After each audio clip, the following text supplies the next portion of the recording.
Christophe-André Frassa, bonjour. Merci d'être avec nous. Vous êtes sénateur UMP des Français établis hors de France, secrétaire de la Commission des lois, et vous venez nous parler du projet de loi contre le terrorisme qui a été adopté la semaine dernière au Sénat avec une mesure phare, l'interdiction possible pour certains Français de partir vers cette aventure malheureuse djihadiste en Syrie. Avant, on avait l'incrimination du groupement terroriste.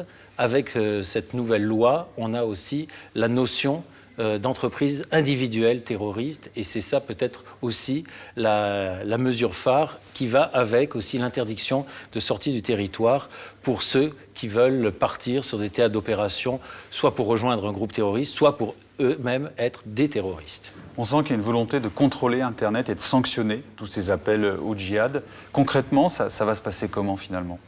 Il y a tout un arsenal dans cette loi qui vont permettre de contrôler ce qui se passe sur la toile, de mieux appréhender les messages de haine qui sont diffusés, les vidéos qui sont totalement insupportables, qui mettent en scène des exécutions d'otages, qui relaient des messages de haine de groupements djihadistes.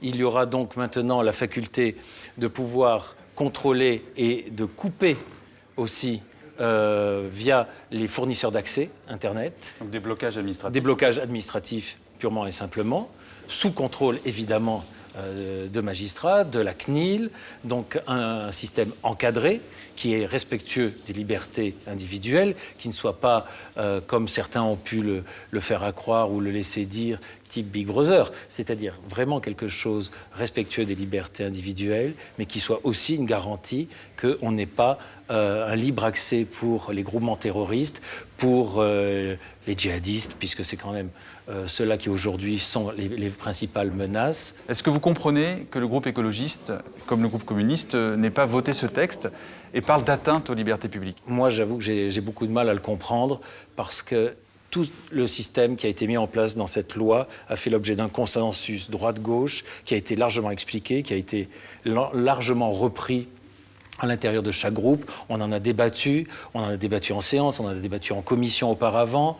Il y a quand même des assurances. Alors je veux bien qu'au nom d'une prétendue liberté d'expression, on puisse s'inquiéter, mais franchement, je trouve que la position est un peu maximaliste, voire jusqu'au boutiste, de la part des écologistes sur ce plan-là.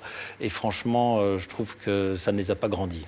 Christophe-André Frassa, merci d'être resté avec nous. En tout cas, quelques minutes pour parler de ce projet de loi sur le terrorisme. Merci à vous. On continue avec ce portrait croisé de jeunes talents des cités qui ont été récompensés la semaine dernière par le Sénat. Ils créent leur entreprise. Vous allez voir deux initiatives intelligentes, intéressantes, l'une au Havre, l'autre à Troyes.